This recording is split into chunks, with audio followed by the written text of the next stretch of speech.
꼭 먹은 평범하고 흔한 여자입니다. 제가 과거에 겪었던 분통 터지고 화나는 이야기를 한번 해보려고 해요. 바로 제 인생에서 가장 큰 상처를 남겼던 이야기인데 사실 제 결혼 생활 이야기예요. 아이러니한 일이죠. 지금은 이미 이혼했고요. 지금은 혼자 살고 있습니다. 이혼한 지 꽤 되었지만 아직도 그때 생각만 하면 딱이라도 몇 대 더 갈겨줄걸 후회될 만큼 제 남편은 쓰레기 같은 인간이었어요. 더 무섭고 소름 돋는 것은 그런 짓을 할 수 있다는 걸 철저히 숨기고 선한 가면을 쓴 채 저랑 결혼한 것이죠.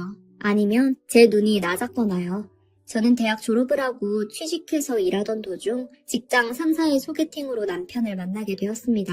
상사분 친구 동생이셨는데 상사분도 그렇고 친구분도 그 동생 사람 참 좋다고 칭찬을 많이 했어요. 일단 신뢰는 어느 정도 생겨서 저는 소개팅 자리에 나갔고 그 상사분 친구 동생이란 남자를 만났습니다. 그 사람이 제 남편이었어요. 만나보니 예의 바르고 선한 사람이었죠. 대화할 때 말 한마디마다 배려가 몸에 배어 있었고요. 저는 남편에게 첫눈에 호감을 가졌어요. 남편도 제가 마음에 들어서 잘 해보고 싶다고 해서 연락처를 교환하게 되었죠. 그리고 얼마 안 있어 우리는 사귀게 되었습니다. 남편과의 연애도 정말 행복한 날들의 연속이었죠. 그리고 연애한 지 1년이 채 안 되어 서로 결혼 이야기를 하게 되었어요. 여러 이유가 있었고요. 남편을 소개시켜준 상사분과 가까이 있다 보니까 언제 결혼하냐? 잘 어울리는데 이왕에 할 거면 빨리 해. 라며 바람 잡은 것도 있었지만 저도 일찍 결혼하고 싶은 마음이 컸어요. 남편이 그만큼 좋은 사람이었거든요. 남편도 한번 결혼 이야기가 나오니 적극적으로 결혼을 추진하려 하더군요. 그렇게 저희는 결혼 준비를 했고 남편이 저희 집에 와서 저희 부모님과 제 여동생에게 인사를 하고 저도 남편 집으로 가서 시부모님에게 정식으로 인사를 드렸고 양가의 한없는 축복과 축하 속에 저희는 그렇게 결혼식을 올리고 부부가 되었습니다.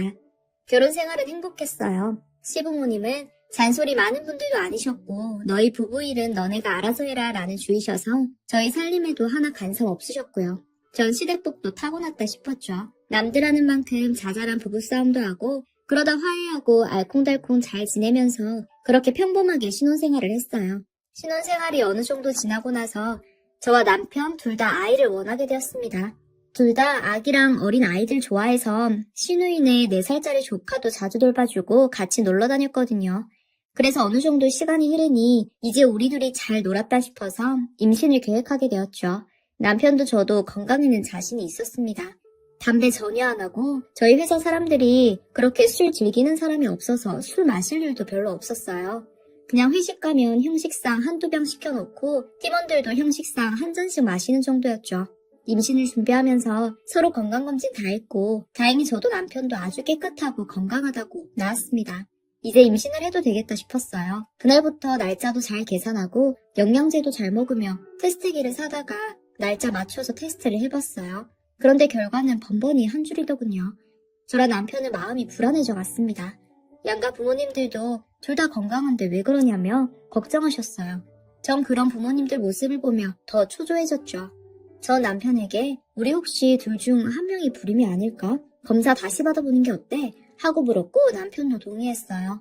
불임 전문 병원으로 가면서 혹시 내가 문제가 있나? 남편이 무좀자증 같은 병이면 어쩌지? 하고 내내 초조했습니다. 불임 전문 병원에 가서 검사를 받고 한 2주일 정도가 지나 병원에서 연락이 왔습니다. 저도 남편도 둘 다 아무런 증상이 없는 임신이 가능한 몸이라고요. 저는 기쁘기도 했지만 그와 동시에 당황스러움과 깊은 실망감이 밀려왔어요. 둘 다 정상인 몸이라면 왜 아기가 찾아오지 않을까 고민이 되었죠. 남편과 부모님들께도 병원 결과를 알려드렸어요. 부모님들은 몸에 이상이 없다는 것만도 다행이라고 하시면서 스트레스 받지 말고 마음을 편히 먹고 계속 시도하다 보면 아이가 올 거라고 저를 위로해 주셨습니다. 남편에게도 결과를 말해주었는데 너무 다행이라고 하면서 계속 노력해보자고 했어요. 저도 힘들지만 그래도 불임이 아니라니까 그걸로 됐다 싶었죠. 그리고 그 뒤로 계속 시도를 했고 결과는 모두 실패였어요. 시간이 지나면서 저도 남편도 지쳐갔죠. 그렇게 계절이 바뀌고 시간이 흐르고 아이는 여전히 오지 않았지만 저희는 희망을 놓을 수가 없었어요. 이쁜 내 자식 가져서 가정을 꾸리겠다는 그 행복한 꿈을 포기할 수가 없었던 거죠. 아이를 포기할 수 없어서 저도 무척이나 힘들었고 남편도 힘들어하는 게 눈에 보였지만 저는 애써 외면하고 계속 다시 시도해보려고 했습니다. 그러다 어느 날 남편이 평소보다 일찍 퇴근을 하더군요. 그리고 제게 할 말이 있다고 했죠. 진지한 얼굴에 순간 저도 긴장이 되어서 무슨 일 있어? 하고 물었습니다. 남편은 저를 한참 동안 쳐다보지 못하고 뜸을 들이더니 이내 저에게 우리 이제 포기하자 하더군요. 저는 그 말을 듣는 순간 무슨 의미인지 바로 알았어요. 그러나 애써 모르는 척하면서 무슨 소리야? 알아듣게 얘기해봐 하고 태연하게 되물었어요. 무슨 말인지 잘 알고 있잖아. 내가 자세히 얘기해서 서로 마음 아파줘야겠어? 하고 남편이 말했어요. 마음은 지금도 아파. 지금도 아프다고. 제 목소리가 저도 모르게 올라갔어요. 그래, 그러니까 이제 그만하자고. 우리 둘이서도 행복하게 살 수 있잖아. 요즘 아이 안 가지는 게 흉내는 것도 아니고 우리 둘이 벌어서 어디 다른 데 안 쓰고 그냥 재미있게 살자.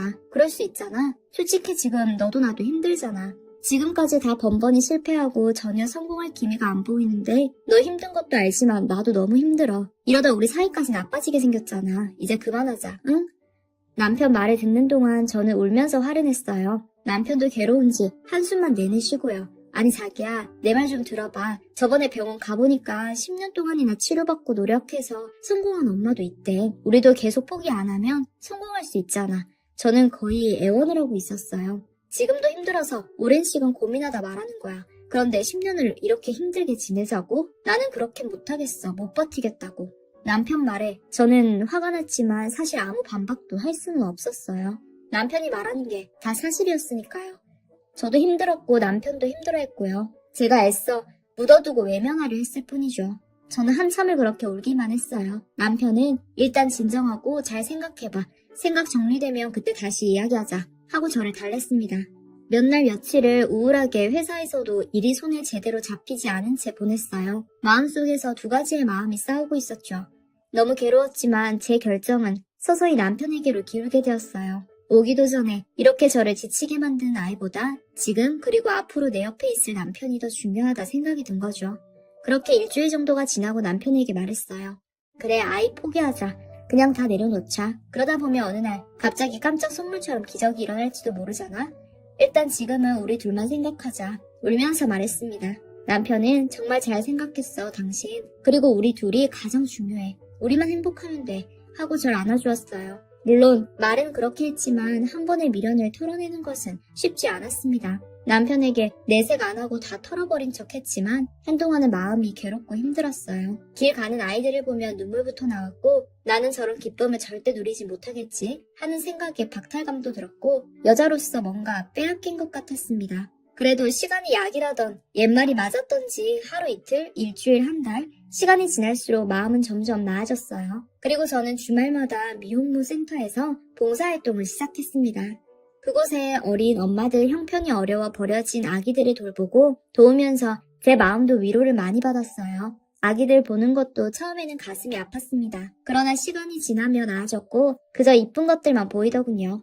주말마다 빠짐없이 꼬박꼬박 갔어요. 그렇게 몇 년을 봉사활동 다니며 제 상처도 치유되어 갔죠. 그곳이 두 번째 집 같았어요. 어느 날 센터에 새로운 엄마가 입소했습니다. 나이는 20대 초반 정도로 보였고 갓난 아기와 태어나자마자 바로 입소했어요. 저는 따뜻하게 웃으며 방을 안내해 주었어요. 아기는 아들이었죠. 20대 초반의 어린 엄마여서 이곳이 낯설기도 하고 불안하기도 할까봐 일주일 정도 제가 전담에 잘 챙겨주었습니다. 그렇게 시간이 지나며 아이 엄마는 저를 언니라고 부르게 되었고 입소 첫날부터 챙겨주고 도와준 저를 많이 의지하게 되었어요. 저도 친동생이 생각나 잘 챙겼고요. 어느새 언니 동생 하면서 편한 사이가 되었고 아기의 100일 잔치도 돌잔치도 제가 직접 선물 주고 한복 맞춰주고 돌반지 맞춰주고 하면서 다 챙겨줬어요. 아이 엄마는 이상하게 다른 사람들보다 제게 많이 의지했어요. 저는 여기서 처음 만난 사람이 저니까 그런가 보다 하고 더 잘 챙겨줬죠. 그 아기도 건강하게 잘 자라서 5살이 되었고 5살이 되자 아이 엄마가 언니 나 우리 애 유치원 보내주고 싶어요. 요즘은 5살부터 다 다닌대요. 일찍 사회성도 길러주고 경험도 쌓게 하고 그런 취지에서요. 그렇게 얘기하는데 사실 이건 제 마음대로 할 수 있는 게 아니었어요. 지원금은 센터 몫이니까요. 센터에 살짝 이야기해봤는데 난감해 하시더군요. 아이 유치원 비용이 작지도 않고 그렇다고 그 아이만 보내주면 다른 엄마들도 보내달라고 할 테니까요. 특혜를 줄 수 없다는 게 센터 입장이었어요. 저는 아이 엄마에게 그 말을 그대로 전했고 전 잘못이 없지만 미안하다는 말도 했어요. 아이 엄마는 몹시 실망하더군요. 그 일이 있고 며칠 동안 아이 엄마는 저기압이었어요. 저는 아이 엄마 기분을 좀 나아지게 해줄까 싶어서 케이크를 사들고 센터로 향했습니다. 센터에 도착하니 아이는 놀이방에서 놀고 있었어요. 아이한테 인사하고 아이 엄마 방으로 가는데 문이 살짝 열려있더군요. 그 틈 사이로 말소리가 새어나왔어요. 남자 목소리였죠. 저는 손님이 왔나 싶어 잠시 밖에서 기다렸는데 대화 내용이 심상치 않더군요. 둘 다 상당히 흥분한 목소리였어요. 아이 엄마 목소리가 먼저 들렸습니다. 난 잃을 거 없어. 자기나 잃을 거 있지. 내가 언니한테 다 말할 거야. 내가 못할 것 같아? 하고 소리쳤어요. 말하고 싶으면 말해봐. 지금 네 카드며 핸드폰 요금이며 개인적으로 받는 용돈 다 누가 주고 있는데 그거 끊으면 네가 여기서 주는 지원금만으로 만족하면서 애 키울 수 있을 것 같아? 저는 그 목소리를 듣는 순간 얼음이 되었어요. 제가 너무도 잘 아는 목소리였거든요. 홀린 듯이 걸음을 옮겨 방문을 확 열어 젖혔어요. 대화가 끊기고 그들은 저를 보고 얼굴이 굳어버렸죠. 그들은 제가 동생처럼 챙겨줬던 20대인 아이 엄마와 바로 제 남편이었습니다. 제가 이게 대체 무슨 상황이야? 하고 말하자 아이 엄마는 언니 그러니까 제가 하며 말을 심하게 더듬더군요. 제 남편은 그대로 서서 그게 그러니까 하면서 말도 못 잇고 저를 쳐다보지도 못했어요. 저는 천천히 두 사람에게 다가갔어요. 그리고 남편을 보고 물었죠. 말해봐. 이 여자 아들이 자기 아들이야? 남편은 말을 하지 못했어요. 그래서 아이 엄마에게 다시 물었어요. 그럼 네가 대답해볼래? 네 아들 아빠가 누구야? 아이 엄마는 겁먹은 얼굴로 눈물을 글썽거리기만 하다가 언니 미안해요 하면서 울음을 터뜨리며 무릎을 꿇었습니다. 그 모습을 보고 저는 더 없는 절망으로 떨어지는 기분을 느꼈습니다. 아이 엄마는 계속 울기만 하고요. 전 남편에게 돌아서서 얼굴을 똑바로 쳐다보며 말했어요. 변호사 알아봐. 그리고 몸을 돌려 센터를 빠져나왔습니다. 뒤에서 아이가 이모 하고 불렀지만 무시했고요. 저 아이는 내 남편 상간녀의 아들이라고 속으로 끊임없이 되새겼습니다. 뒤에서 남편이 헐레벌떡 뒤따라 나왔어요. 제 손목을 잡더니 내 말 좀 들어줘. 내가 다 설명할게. 하며 비굴하게 애원하더군요. 손목을 빼려고 했지만 남자의 힘을 이길 수가 없었어요. 제가 소리 지르겠다고 했더니 정말 속사포로 말을 줄줄 내뱉더라고요. 너랑 아이 문제로 스트레스를 많이 받아서 회식 때 술을 많이 마신 날이었어. 나도 모르게 많이 마셨고 2차 가는 팀원들한테 휩쓸렸는데 룸살롱에 가는 바람에 난 어딘지도 모르고 따라갔었어. 그러다가 거기서 쟤를 만나서 그렇게 된 거야. 난 지우라고 했는데 그런데 쟤가 나한테 초음파 사진을 보낸 걸 우리 엄마가 봤어. 그런데 엄마가 걔는 이어야 할 거 아니냐고. 몸이 정상이 아닌 애랑 지내며 애가 없는 것보단 있는 게 나으니까 일단 애는 낳게 하라고 해서 저는 말을 끊었어요. 뒤통수를 한 대 맞은 기분이었죠.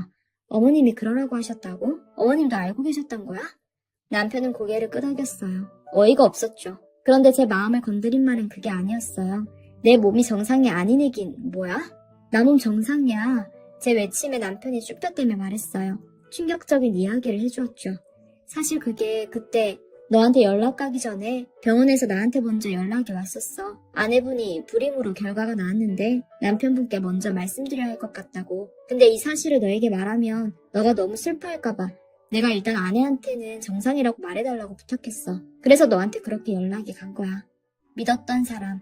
그것도 한 명도 아니고 2명이나 나를 배신하고 철저히 속였단 사실에 저는 분노로 몸을 떨었습니다. 저는 남편의 뺨을 세차게 있는 힘껏 후려쳤어요. 남편은 가만히 맞고만 있더군요. 그러면서도 할 말은 끝까지 하더라고요. 뻔뻔하게요. 내가 일부러 너 봉사하는 센터에 들어가서 친해지라고 했어. 혹시나 정들면 내가 언젠가 사실을 말했을 때 너가 덜 힘들지 않을까 해서. 방금 찾아간 건 제가 나한테 애 유치원 비용을 달라고 해서야. 그런데 지금 내가 그만한 돈은 없어서 말이 끝나기도 전에 저는 뺨을 한 대도 후려쳤어요. 정들면 덜 힘들어? 너랑 저 여자는 철저히 나를 기만하고 이용해 먹었어. 붉어진 뺨으로 서 있는 남편을 두고 저는 돌아서서 집으로 왔습니다. 집에 도착해 울면서 큰 가방에 제 짐을 챙기고 있었어요. 그런데 밖에서 초인종이 울려서 나가보니까 남편 어머님이셨죠. 반찬을 갖다 주러 왔다고 하셨어요. 호랑이도 제 말하며 온다더니 어쩜 그렇게 올 시기를 딱 맞추셨는지 몰라요. 저는 문을 열었고 제 손에 들린 가방을 보고 어머님은 어디 가냐고 물으셨어요. 저는 어머님 얼굴을 노려보며 말했죠. 어머님, 손자가 이 집에 들어와서 살아야 할 것 같은데 집이 좁을 것 같아서 제가 나가주려고요. 참 이런 말은 귀신같이 알아들으시더군요. 어머님 얼굴이 바로 굳어지시더니 말을 더듬기 시작하셨어요. 아가, 내가 잘못했어. 그래도 집한테는 이어야지 라는 생각에 내가 실수했다. 그런 술집 여자는 절대 며느리로 인정 못해. 네가 내 며느리다. 한 번만 용서해다오. 한 번만 용서해줘. 저는 매달리는 어머님을 냉정하게 뿌리쳤고, 어머님, 저더러 제 몸이 정상이 아니라고 하셨잖아요. 몸이 정상인 며느리 들이셔서 얼마나 좋으세요? 손자랑 어디 알콩달콩 재미 보면서 살아보시지. 왜 비정상인 저랑 살려고 하세요? 어머님은 제 말에 눈물을 흘리시며 저를 붙잡으셨지만 저는 그대로 집을 나와 친정으로 갔습니다. 친정에 가서 엄마랑 여동생 앞에서 울면서 상황을 설명했고, 엄마는 크게 분노하셨죠. 저녁에 아빠가 도착하셔서 이야기를 들으셨고, 얼마 안 있어 남편이 찾아왔어요. 아빠가 현관문을 여니 들어오지도 않고 남편은 바로 무릎을 꿇었습니다. 정말 죄송하다고 한 번만 용서해 주시면 저에게 평생 갚으며 살고 그 여자랑은 절대 연락하지 않을 거라고 하더군요. 아빠가 남편 패려는 걸 여동생이 겨우 말렸습니다. 저는 이혼할 생각 바꿀 마음이 전혀 없었어요. 다음날 바로 변호사 찾아가 이혼 준비를 했고 유책 배우자는 남편이었기 때문에 위자료도 책정되었고요. 소송 기간 내내 시부모님과 남편은 잘못했다고 빌었지만 저는 이혼하겠다는 생각을 바꾸지 않았고 결국 남편은 저에게 위자료를 주고 이혼하게 되었습니다. 판결이 나고 법정을 나오던 그날 남편과 그 상간녀가 아이를 안고 절 기다리고 있더군요. 제게 와서 언니 정말 미안해요 하고 울면서 사과했지만 저는 아무 말 없이 돌아섰습니다. 그 후로 남편 아니 전 남편이 어떻게 되었는지는 몰라요. 둘이 살림을 합쳤는지 어쨌는지 어머님이 대를 잇는다 뭐다 하시는 걸로 봐선 그냥 내버려두진 않았을 것 같긴 해요. 그건 이제 제가 신경 쓸 부분은 아니죠. 지금도 생각하면 그 소름돋는 이중격인 남편에게 화만 치밀거든요. 10년이 지나 건너 소식을 들었는데 그 상간녀와 아이 그리고 저희 전 남편 고속도로에서 연쇄 추돌 교통사고를 당해 일가족이 하늘나라로 갔다고 하더군요. 그 소식을 듣고 비록 저를 힘들게 했던 사람이지만 제 가슴도 무척 아팠습니다. 남편은 제가 사랑해서 결혼했던 남자이고 그 여자와 아이도 제가 친동생, 친자식처럼 여기며 5년이라는 시간을 돌봐주었기 때문에 그래도 잘 살길 바라고 있었거든요. 마음 한구석이 막힌 듯한 안타까운 기분이네요. 하늘나라에서는 이런 가슴 아픈 일 안 당하고 행복하게 잘 살았으면 좋겠습니다.